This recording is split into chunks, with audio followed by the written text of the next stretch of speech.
Today's healthcare landscape can be daunting.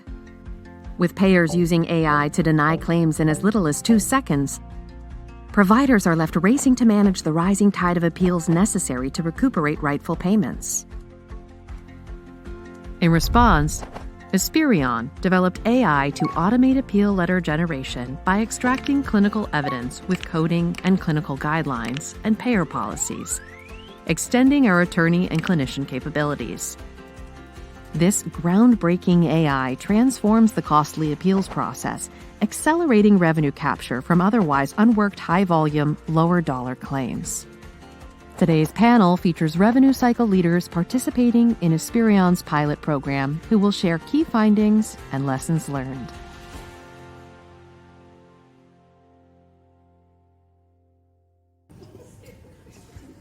We're just going to go. You're watching the demo in the background of a platform we built internally to Aspirion called DocIQ through an acquisition we did over a year ago, and we kind of introduced this last year at HFMA. Your husband, Brad Tinnerman, was up here. He's somewhere in the audience.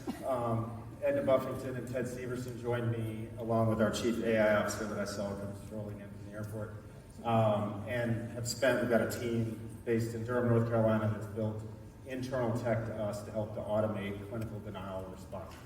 So how do we help scale our human resources, our attorneys and our clinicians and our denial specialists to help our clients here combat what they're seeing in terms of clinical denials from payers, which are growing at an exponential rate like we've never seen.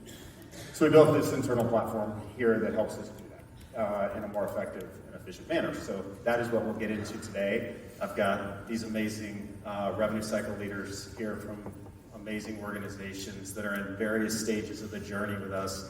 Lisa's in the implementation process. Terry is further along in terms of seeing results, and Katie and Banner have seen the longest standing series of results. So hopefully they can share some of that journey they've been on with us today. But let's start with the first question about what we're seeing in terms of clinical denials and the growth in clinical denials. But from your guys' perspective, what are you seeing in terms of volume and growth and frequency and kind of behavior within your organization?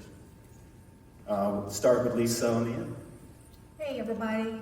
I think when I look at denials, no secret here in the room, but I wanted to share with you guys the thing that makes me the most frustrated with our denials, that I see that it's on the increase, and I'm sure you do too, and that's the indiscriminate asking for medical records based on just a dollar amount. Oh my goodness, I'm so excited to hear this is resonating with you guys.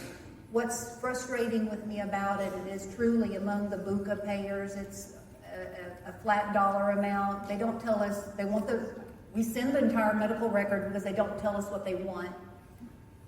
They don't tell us what they're looking for, and then we're beholden to them to pay it.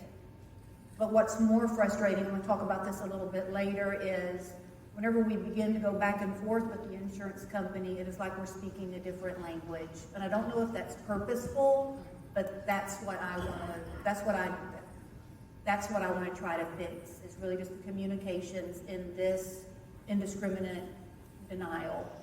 They've got our medical record, Lord knows what they're looking for. So that's what I'm seeing. Terry? So similar to Lisa, I'm sure many of you, for providers here, are seeing the DRG downgrading, volume increasing. And we can't keep up. So over the last 6 months, we formed a DRG subcommittee to focus on appeals and prevention.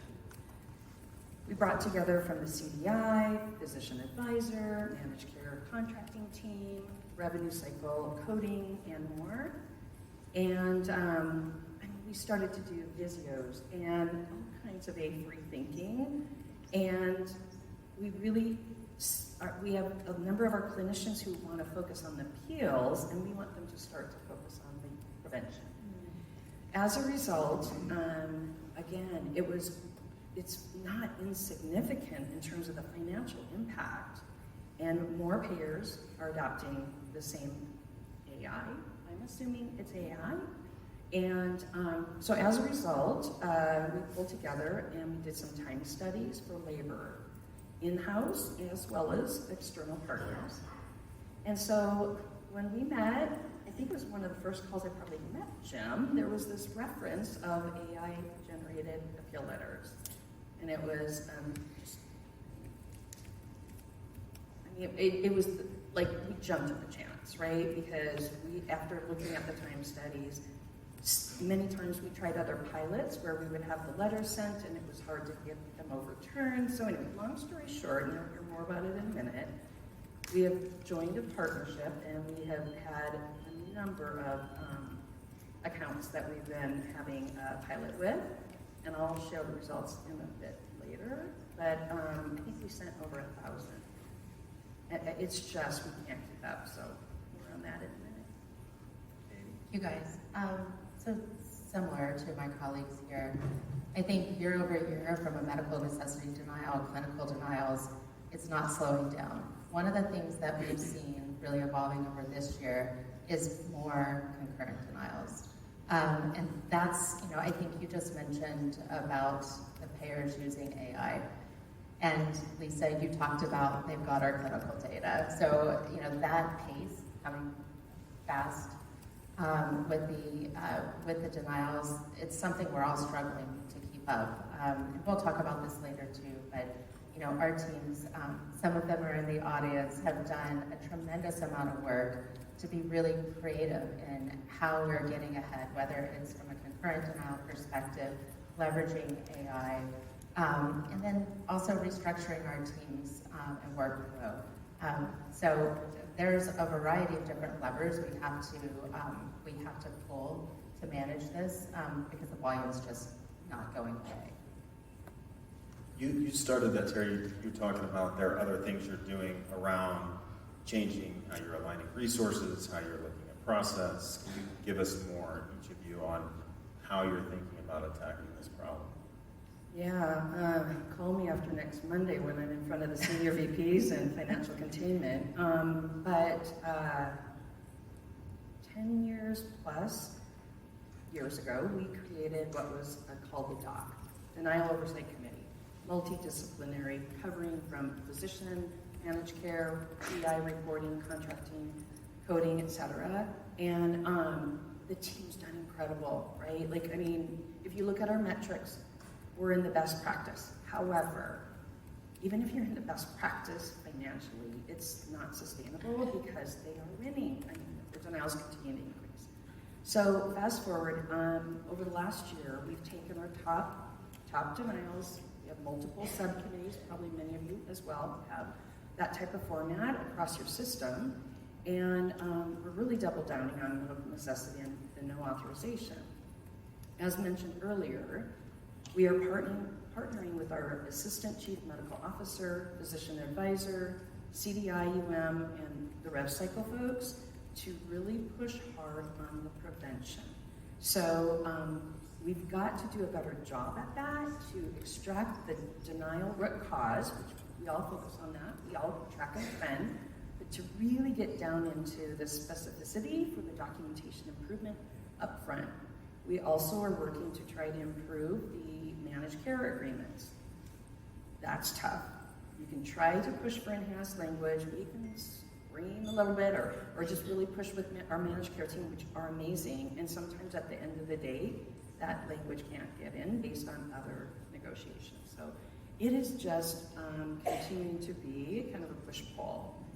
With all that, again, last year we've been focusing on A3 thinking and problem statements.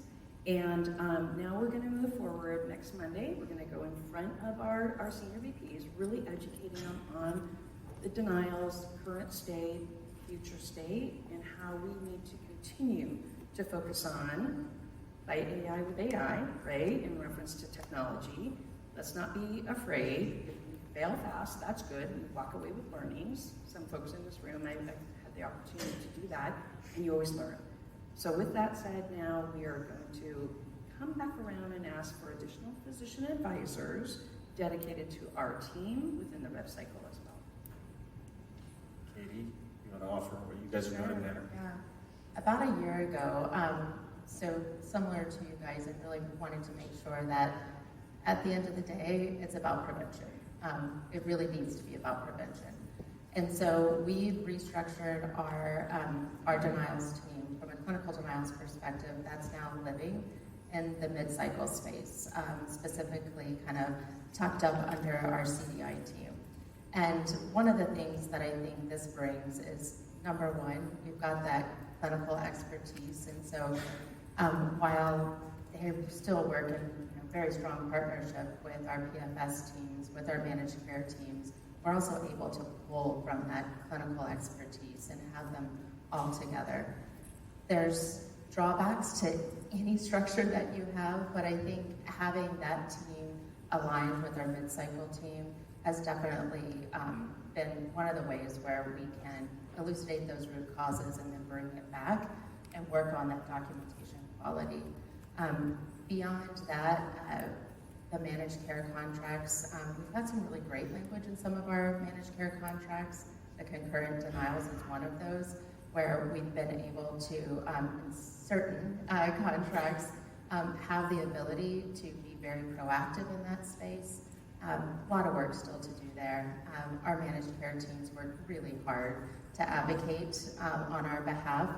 They need data from us in order to do that. So that's one of the things that we've been really focusing on over the last year, is getting that data to them in a way that is timely. They have calls, they need to be ready with that information.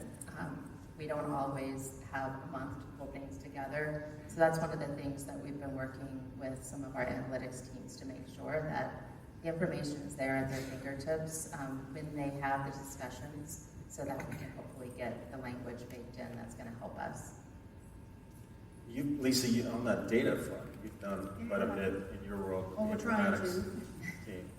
I really want to talk about two things real quick, not new, but centralization for multi-hospitals.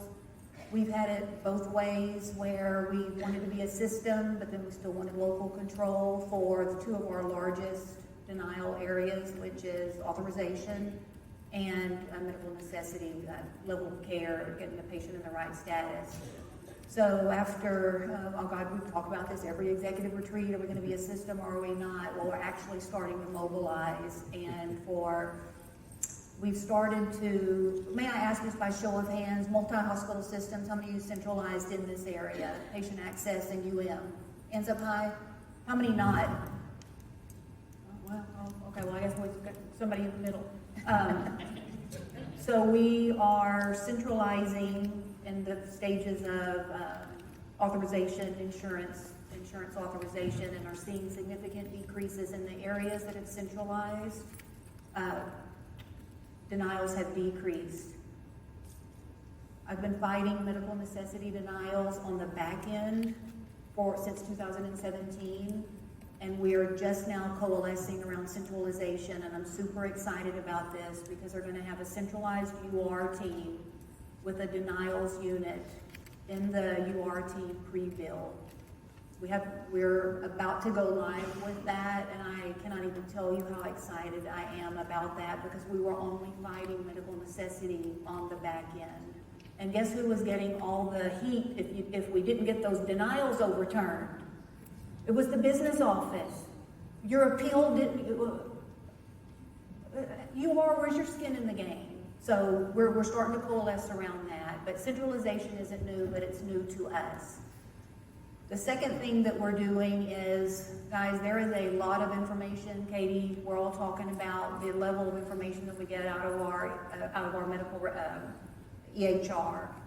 For the common man, even for the seasoned leader, that's a lot of information for leaders to be looking at. Because what you're looking at, most of the time, if something becomes obvious, something dropped off the cliff, something spiked up high, okay, the common man can see that. But what's disguised in all of that data is really what's actionable. What do we need to act on, and how can we start coalescing and collaborating around some of this information? From a very passionate revenue cycle team that has bought in, they are bought into denials. We've come light years. But we're still kind of chasing it after the fact And we're kind of looking to see, forgive me, what human messed up? Did somebody make an error? Did somebody make a mistake? And then what do we want to do? Let's go retrain that person. But if we don't look at those actionable items from a three-pronged process, people, technology, and process, we're going to be doomed to repeat that human error again if we don't bring all three of those three-legged stool together. So what we've created is we're creating an informatics, innovation, and education team. So instead of stopping at what went wrong, what do we need to educate, is to bring actionable data real time. We've got people that are creating and combing and trying to bring that as real time as possible to where the actionable people process technology is happening so that we can dissect it and bring innovation, process redesign, and if there is some education to bring it all together. Because if we're really relying on, everybody's got a dashboard, everybody's got data, but we need to bring that into just something that you're reporting and reacting to really kind of help that lead your change and where you need to lead your change and try to be more timely with it. So we're super excited about this. And I do believe that that's the way of leadership, is using all of this rich data that we have to help. The data doesn't lie if we need to make a change. Hey, it's not emotional. The data doesn't lie. This is where we need to move. So anyways, more on that.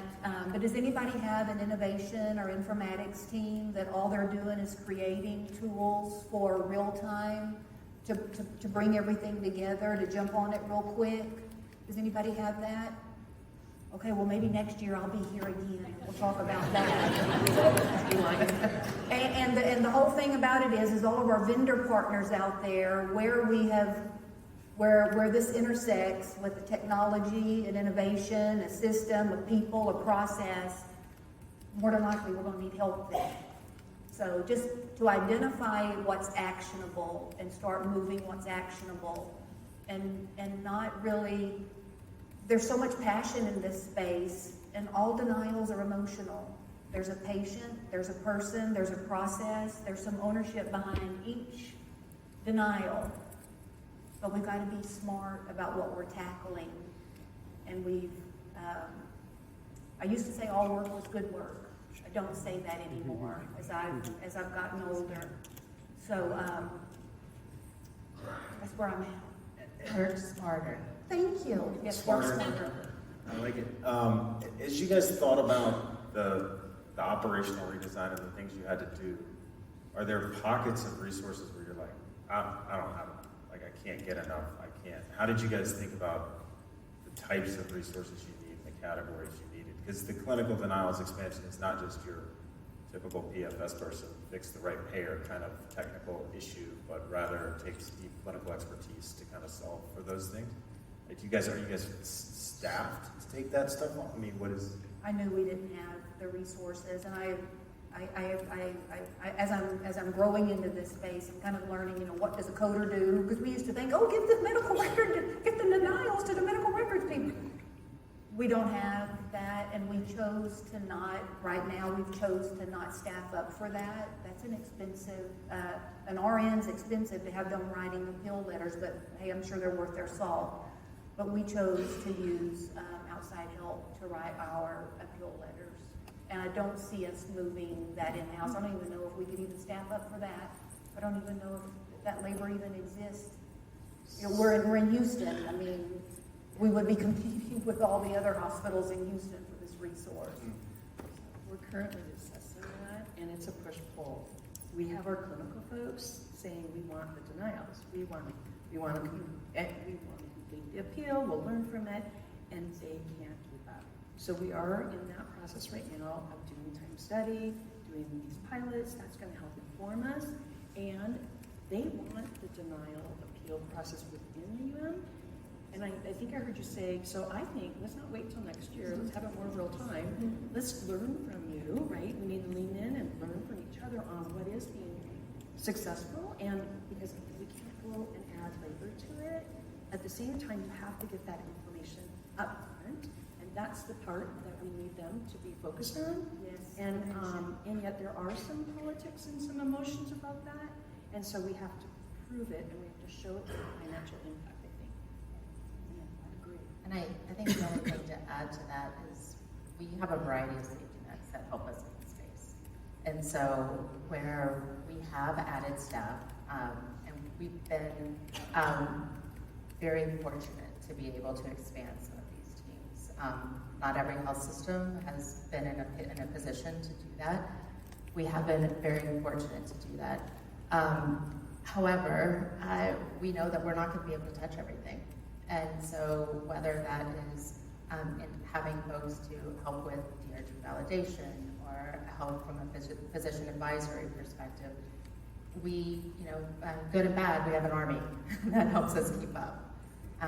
And so that's one of the things as you think about what AI, and I know we're in a pilot right now, if I ask for a show of hands, probably everybody's in some sort of pilot around AI.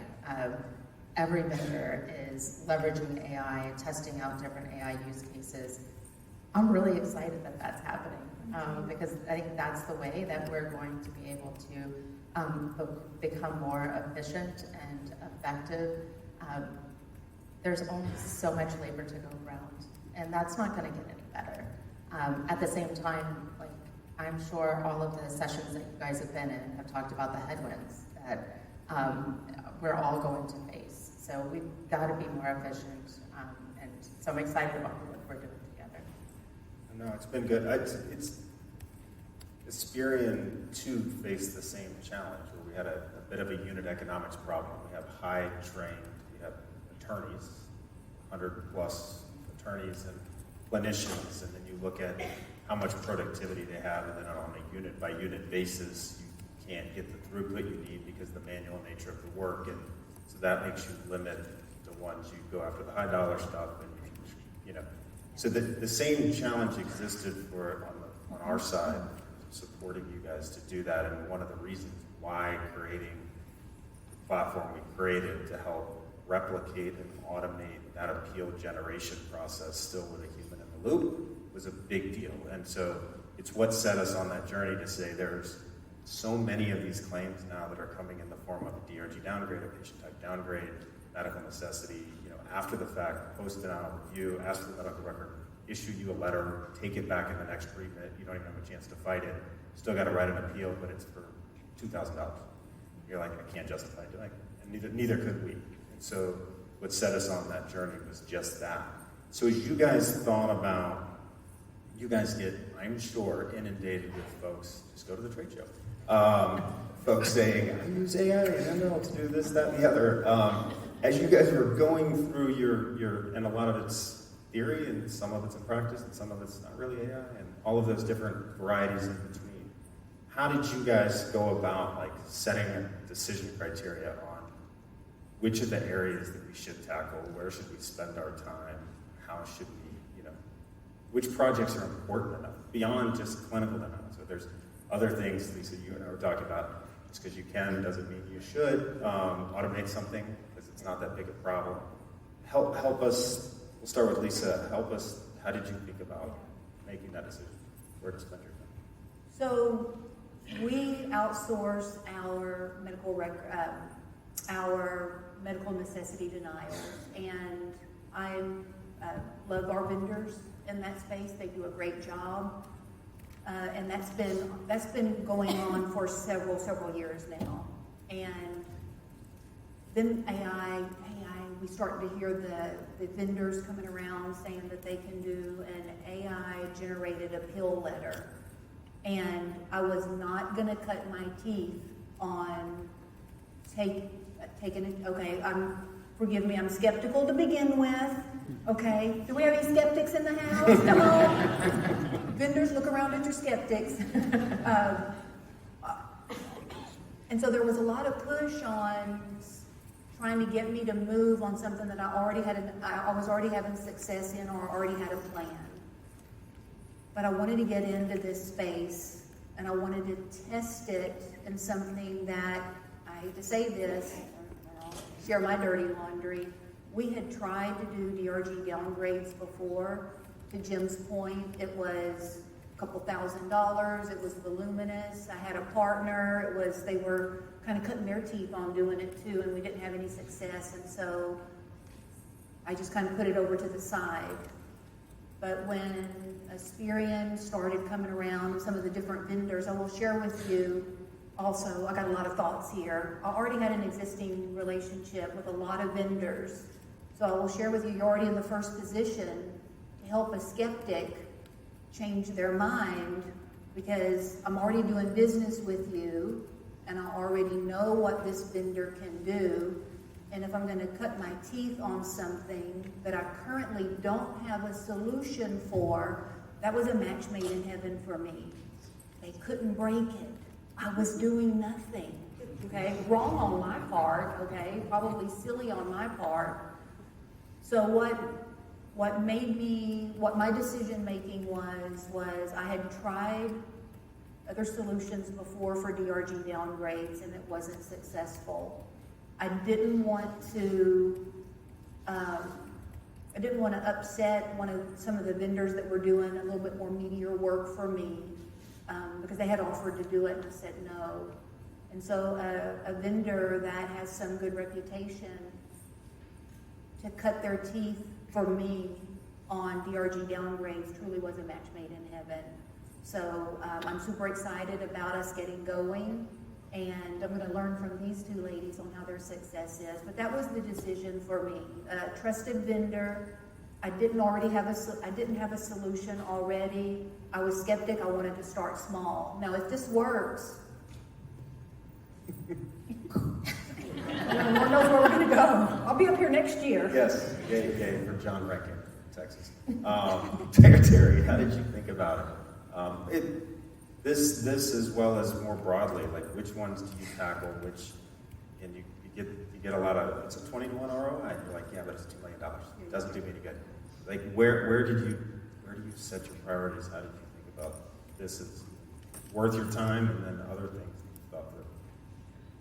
So I would say a couple years ago, probably even longer than that, several years ago, but during the COVID years, so 3-4 years ago, when we would sit down and meet with consultants around AI, advanced technology, the question always is, start with, what's your problem? What's the use case? What's your problem? And so we had teed up, and I used to say, all those cases you've already heard about, those are a problem, right? But bottom line is we had a really good example where we partnered with a strong partner, and they're in the room today, and it was something where anything they touched, I always felt like, oh, it's golden.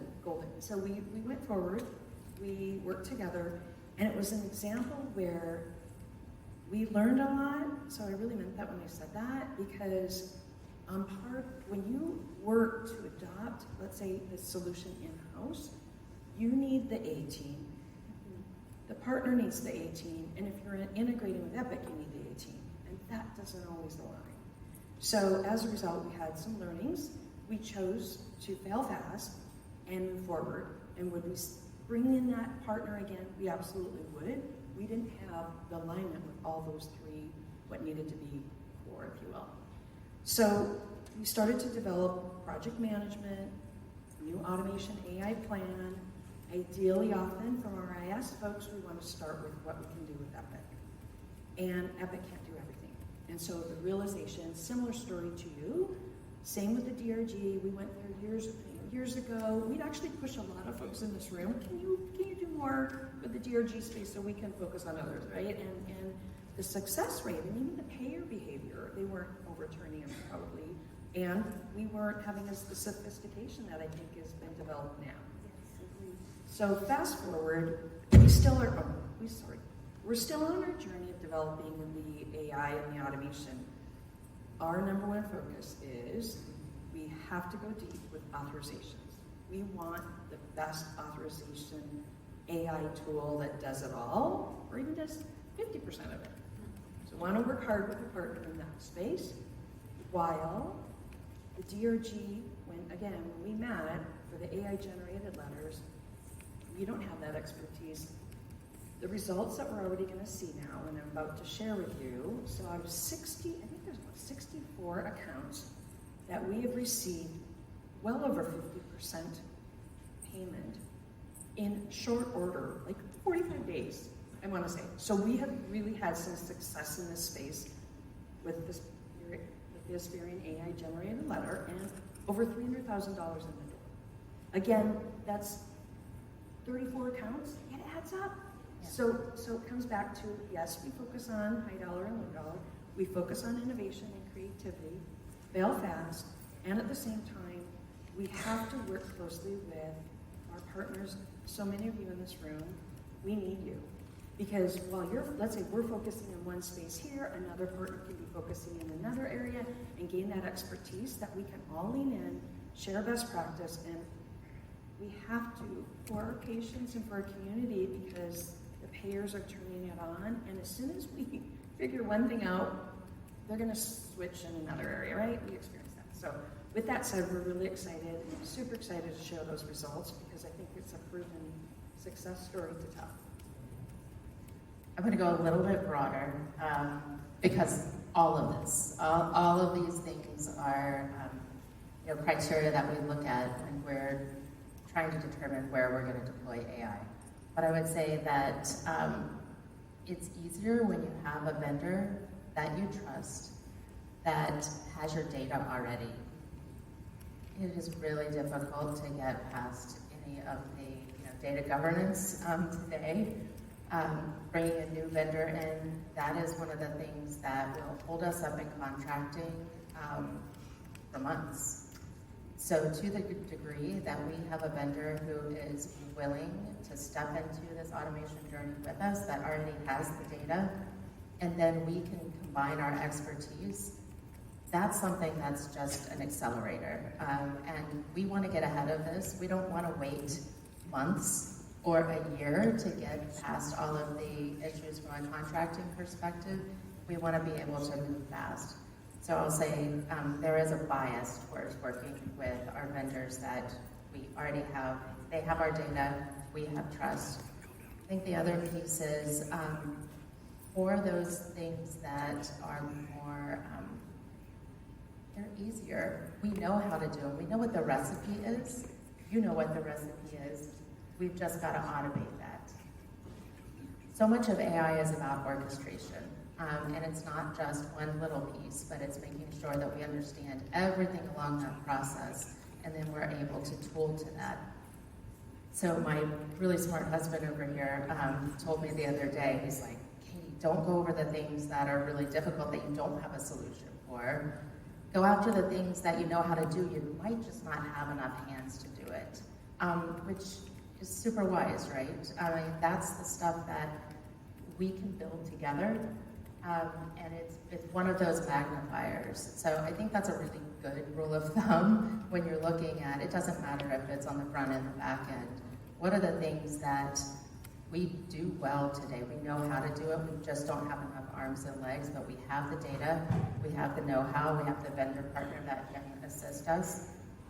The other piece that I would just bring up, because it's something that we're kind of struggling with within our organization, there's this question, and it was here before AI came, but it's build by our partner. There's a lot of, in our organization, there's a lot of curiosity and interest in building right now. So that's one of the things that I think we've got to be really careful about how much energy we put into building on our own versus what are we going to partner on, because again, that's an amplifier. If we can get there faster with a vendor partner, and many times, I mean, time is money. So if we can leverage partners in that way, but I'll tell you, my team, I'm so grateful for you guys to showing up today. But we've all been playing around with AI. We at Banner have invested in what we're calling BannerWise. So it's our own domain where we're able to put our data in and use it as a chat GPT. And some of the beauty of that is we know that we're not going to build, well, maybe we know this, and maybe I'm wrong, maybe we will build very sophisticated agent forces with this. But right now what's important is that we're learning about AI. We're leaning into it. We're figuring out what it can do, what it's not so great at. And so our literacy is going up. So I think that's going to help us in the future as we're making decisions on where to place our bets. Or on the risk scale or appetite, where you guys think we can build it internal, or your organization thinks we should or could build it internal. Lisa, where are you guys on that scale of absolutely not, we can barely keep, our stuff stable, to no, we've got innovation and enough investment to go attack it, and then of those problems, lots around clinical documentation, lots of ambient listening, agents up front, those kind of things. Like, where are you guys spending your time on that stuff? We're spending a lot of time and money on all of that on the, actually my VP of, our VP of Associate Innovation was just talking about we're spending a lot of money on and resources on ambient listening, cameras in every room, and all of that. We are not a first adopter. Houston Methodist, we're very conservative. We're never going to be the first one that's going to jump out. But one thing we did jump out real quick in, and I want to say it was 2017, 18, whenever the RPA movement first came on the scene, and it was going to wipe out like 80% of everybody's jobs, and and so we jumped in both feet with an RPA, an internal RPA team, and we vacillated back and forth, and all my friends around the country, all of you guys have vacillated. Do we make or do we buy? It really is, what I've seen is that there's a coalescence of excitement. We'll want to try to make it. But if we're being realistic to make it, or realistic, we don't have the internal talent to do that. I do believe that we are realistic in those two spaces. We'll go out and buy, but we're probably not going to be a first adopter. And I think the RPA team, we're still trying to make it work. We're still trying to jug around, but I think we're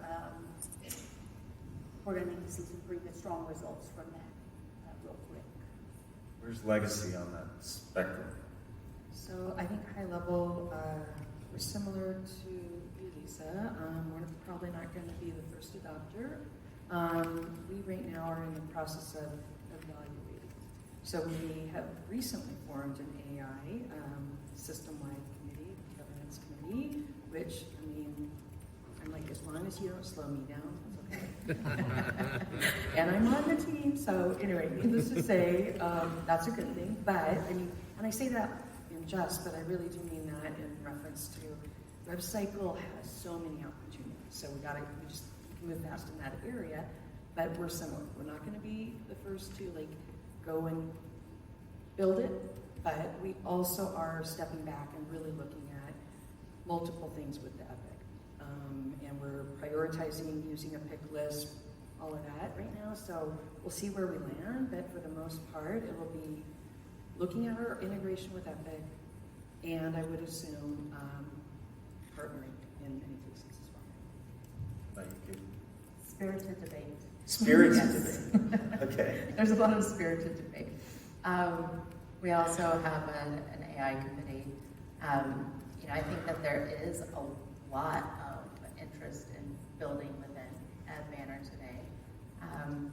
That said, most of my peers from an operational perspective recognize that to build from within, that means we're going to need to take our teams off of operations and then be able to couple them up with the folks that are doing the build. And that's a tall order. It's a tall order. I was speaking to someone earlier today, and they said in order to build the solution that they recently brought to market, they were really excited about how fast it was that they got these engineers and these data folks, and then they got all of their operations experts, and they put them into a room for 5 months. And in 5 months, they had something that was commercially viable, which is phenomenal. I can't take my A players out of operations for 5 months to build that. I mean, that turns us into a production shop, right? From a product perspective. So that's why I say spirited debate. That said, that there are things that we are developing now or playing around with now that are going to look like a widget that we can use on a regular basis. The teams in that solution that I was just talking about, we're able to bring a lot of our peer contracts in, and so by virtue of using ChatGPT, we can then create an agent that I can ask questions about those contracts. So that's it's an easy use of AI, but it's something that will bring value day to day for all of our agents. So I would say that we're evolving, but I love that there's spirited debate, because it means we all are going to challenge each other to get to the right solution, and that we all want to enter this space. We just have different ideas on how to do it right now. Sure. That was one of the biggest learnings from the AI team in our role was didn't wait to build this thing end to end. It was released piece by piece, where it was just an assistant. It was just the ability to query medical record. It was just an ability to see the coding guidelines and the care guidelines, and then you begin to string them all together. So I think it's awesome that you guys are testing those things along the way. I think it will drive efficiency without being inherently an end-to-end solution. It'll show us where our strengths are. That's right. And where we need to go and partner somewhere else. That's right. So Lisa and Terry, you touched on some of the results you're seeing so far. You've probably had the longer tail of working with us on just these clinical denials and what can happen. What are the ones that are super important to you, or what are any of the observations you can share? So we've been at this, 6, 8 months? Yes. And really focusing on DRG downgrades, under 1,000. So a limited scope pilot, but I think we're up to 32% success rate on that population. That's a 50% improvement. And remember, these are the ones that we're not necessarily putting our best people on and we're really paying attention to. So the fact that we've been able to look at that population and we have a success rate that is climbing. I think it's up like 8% from last month, so it's getting better with time. But one of the things that you and I were talking about this, Jim, that's the most exciting is that the time to get that appeal out the door, we've gone from days to hours. So that means that every day we're sending 20% more appeals out. So that in and of itself is probably the most exciting findings so far. So again, talking about an accelerator, and so we're looking forward to expanding and really being able to see the value and benefit. Terry, the same criteria as what you're paying attention to, or are there other things? I just gave you everything. We couldn't get to it, sincerely, like the backlog, and there was kind of so many analysis on should clinical CGI, denial management, coding. We've been doing so much in this because it's like during that time, just ship them off. I don't care about the dollar because I need every dollar spent, right? So, but over time, we will, once we see the results, we'll then work together to say what is our priority, what makes the most sense to go where. Yep. I mean, that was the key. That was you and I have all talked about is the key was, look, there's not enough hands. There's too much volume.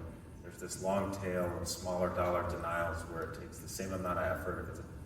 If it's a $50,000 case to write a medical necessity appeal, or it's a $2,000 downgrade, it takes the same comprehensive letter to send to a payer. So one of the key tenets was, can we replicate what the humans do at a minimum at the same quality level, but the speed component we've seen has been the most material, where it's 40 days days from placement out to now single-digit days to get them out because we can push through that much volume. Has been exciting, and credit to my colleague over there who's leading that team. All right, final few minutes here. What do you guys see as the opportunities kind of coming forward in your world for AI, the promise that it has, the skepticism maybe that you have? What are the share your wisdom and your thoughts for the audience? Lisa, you want to start? Well, no lack of passion from our people and from our vendors, and we're going to need every ounce of that passion. What I want to, I guess I'll leave with maybe an encouragement. I am, even though I'm skeptical, I am really excited about what's going on and what we're seeing. I actually was talking to a gentleman in here today about some very brand new things that had never been, I've not heard a vendor talk about them yet, that's really going to take all of us to the next level, and I'll let him tell it when he's ready to tell. That stuff makes me excited because that's the stuff that frustrates me now. What I want to maybe caution with is, so you're in the revenue cycle, and I'm going to kind of bring all of my stuff together. You've got all these reports, you've got all your dashboards, you've got all your executive reporting, and there's maybe an assumption that everybody's kind of on the same page. Okay, got some head shaking, yeah, no, we're not. So here's what happens, and I'm going to, with help from my team and business partners, I need to create a more defined denial strategy, because what happens twofold. I get phone calls from vendors who have everything under the sun and more, and new coming, and the promise of, and it sounds so good, but that's not my problem right now. I can't, okay, see some head shaking, and I love this idea, and I love this vendor, and I'm excited, but that's not my problem right now. And what I want to do is I want to flip that over and say, hey, here's my list of problems in my list of order.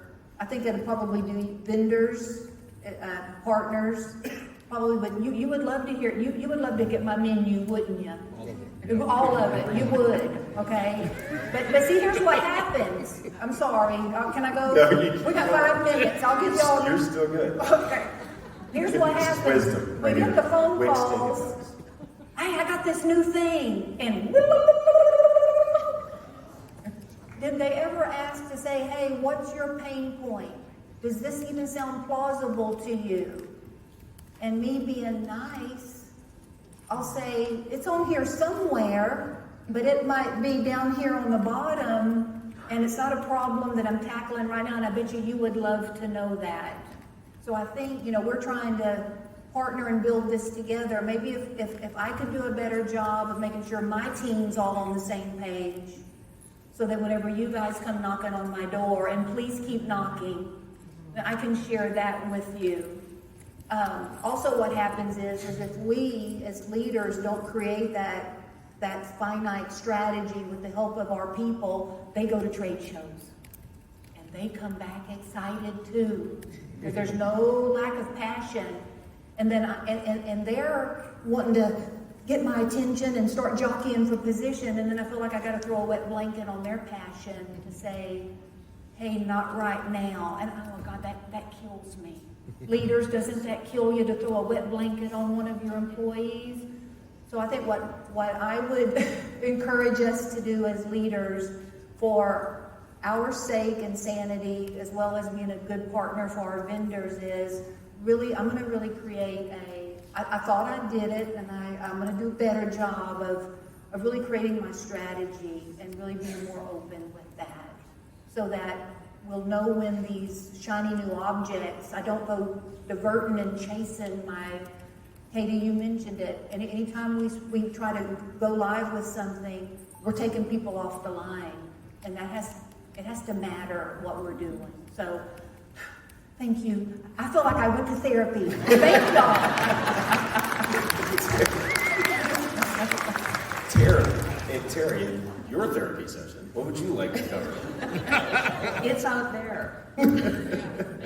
Okay, really quick. As I shared, we're under evaluation, and we really want to be, taking a look and stepping back at the basics as well.